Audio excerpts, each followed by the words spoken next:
I'm making garlic, rosemary, infused olive oil. I don't know what infused means, but it definitely has garlic. This is elephant garlic and rosemary for my mom, and this is for my friends, regular garlic and rosemary. And just gotta stir this. I just thought it was really cool how this bubbles and boils, and I thought that was very interesting.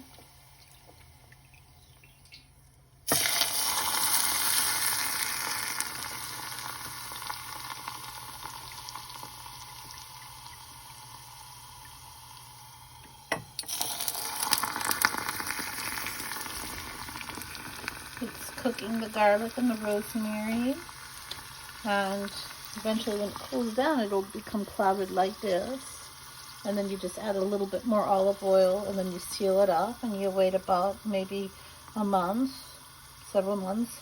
Actually, you can use it as soon as possible, but what I like to do is let it marinate for months and months. And not this one, but my Chinese hot sauce, I let it sit for years. It just gets more potent and spicier with years. I just thought it was really cool how this bubbles and boils. And there you go. Garlic infused rosemary.